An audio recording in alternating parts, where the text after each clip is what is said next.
Hey, what's going on, everybody? Commander Crane here, and we are back with another modern deck tech. And today we're going to be talking about the newest version of budget mono black zombies. So for those who are not longtime viewers of the channel, I originally made a very spicy mono black zombies list about a year and a half ago, at least in conjunction to the recording of this video. And I wanted to go back on some of the more popular uploads, and because there's so many new cards that have been coming out recently, especially for a lot of the different like creature type matters decks in Magic that are really popular. So I just figured I'd go back through and maybe update the list and talk about maybe some specific changes that I made to those lists. And you want to know what? Modern has changed a lot in the last year and a half. So there's some different cards that I think are better or even worse than last time. And some cards have been reprinted, which means that the deck can be even cheaper and play some better cards overall. So let's go and hop into the list here. So the one drops are relatively simple, or I should say similar, but they are also simple as well. So we're still playing for Champion of the Parish and for Carrion Feeder,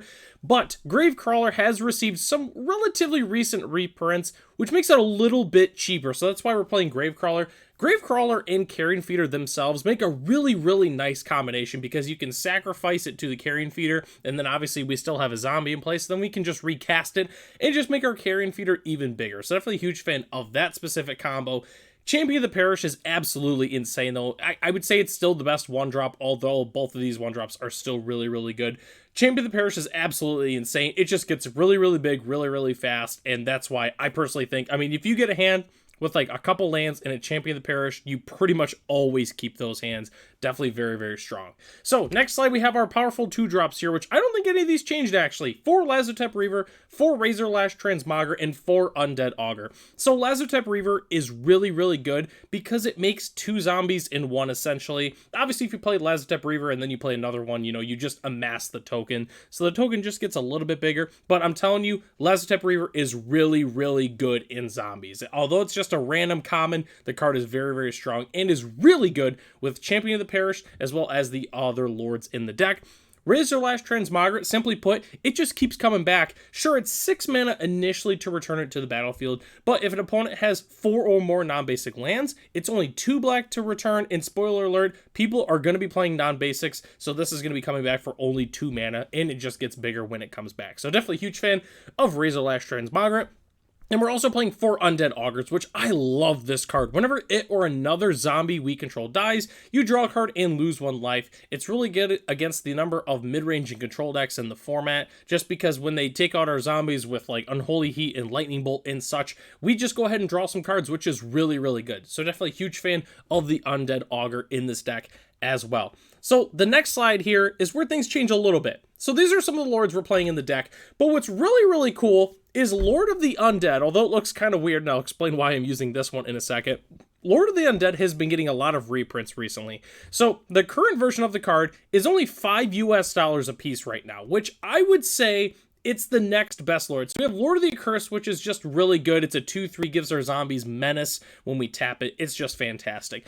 I really like this card just for having the ability to return zombies from our graveyard to our hand. It just helps us, you know, not run out of gas. And again, with Carrion Feeder in a weird world where like we like sacrifice it to the Carrion Feeder and then buy it back and then play it again. I don't know what that zombie would be, maybe like Lazotep Reaver or something like that.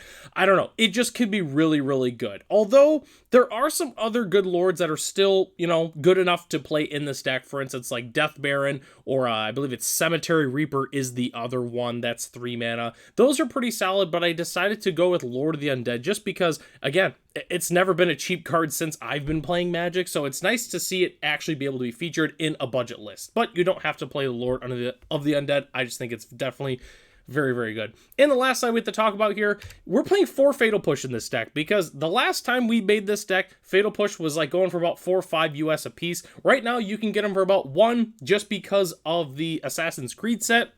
Fatal Push was an uncommon in that set, which definitely tanked the price. So if you haven't bought those now, I definitely would pick up some more Fatal Pushes, and they're fantastic for our budget list here. We're also playing 2 Consuming Corruption. It's actually the only card that we're featuring in our deck from Modern Horizons 3. I really like this card. Black, deals X damage to target creature or planeswalker, and you gain X life, where X is the number of swamps you control. So it's just really good. It kind of scales as the game goes on. It kind of reminds me of Scred in a way, you know, it's kind of similar. You know, you got the snowlands, but instead it's swamps, that kind of thing. Very, very good card. I really love Consuming Corruption, but I know what you're thinking. Okay, well, we need swamps. Sure, we're playing a budget deck, but what's the mana base going to look like? It's going to be really simple.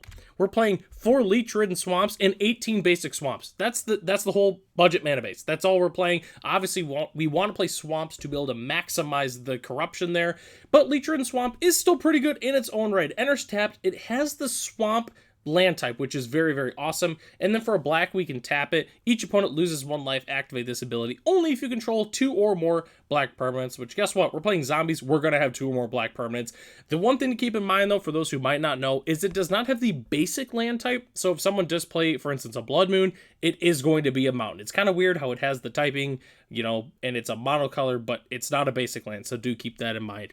And as our spicy basic land of the day, same one as last time. It's the very, very spicy zombie swamp from Jumpstart. I really like the artwork in this swamp. I know it was actually the thumbnail for the original zombie video, and I just really like that. I really love the Jumpstart lands. If you don't have them from this set, you definitely should pick them up. The art is fantastic, and it's never been reprinted, at least any of those arts from as far as I know. But anyways, let's go and hop into the sideboard here. The sideboard, it's going to be really, really simple. We're going to want some Graveyard Hate. There's a number of fantastic Graveyard Hate spells in this format. I'm personally playing Nihil Spellbomb just because it gives us the opportunity to draw cards. But again, there's a number of different options you could play.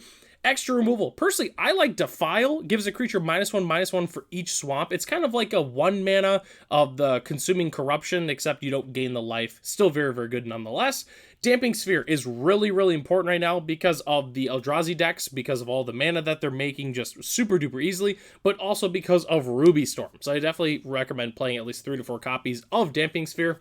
I also am putting Pithing Needle in the sideboard, mostly for One Ring Hate. That's the main reason it's in there, but it's also Pithing Needle. It can stop a number of different things in this format. So definitely a huge fan of Pithing Needle in the sideboard. And the last thing we have to talk about is the upgrade options. What can we do if we're looking to upgrade this deck? It's really simple. Thoughtseize and Leyline of the Void are both fantastic options for upgrading. I would say other than that, it's really just putting in some shock lands and then maybe grabbing like a random black Surveil land. Honestly, that's really about it. All the creatures in the deck we would not change regardless of a budget or not. We still have all the best zombies in the game. They're all really, really cheap, which is fantastic. We don't have to worry about any budget restrictions currently.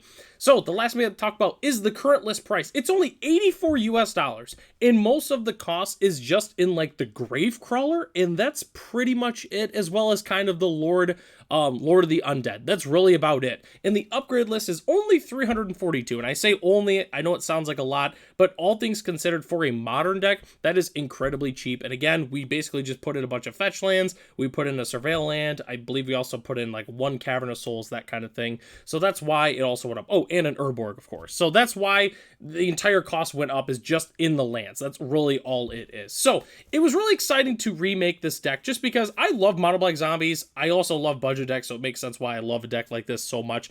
But, you know, Zombies is just a really, really cool creature type. I would love to see it become better as time goes on. In Modern or even Pioneer, it'd be sweet to see a zombie deck kind of rise to the top again. We haven't seen a zombie deck do fantastic competitively since like Amonkhet Standard, so it would be very cool if Zombies kind of came back. But if you love playing Zombies and you're looking for a spicy deck to play with your friends or at FNM, I think that this would definitely be the perfect deck that you could play. So that takes us to the end of the video here. Thanks so much for watching. The deck lists are in the description below if you'd like to check it out. We have the regular list as well as the upgraded list. Huge shout out to our channel members, Ralph, Matt, Arcadius, Ray, Gary, and Sarwanoki. If you are interested in being a channel member, it's only $1 US a month. You get access to the exclusive Discord as well as other features here on the channel. So I'm Commander Crane.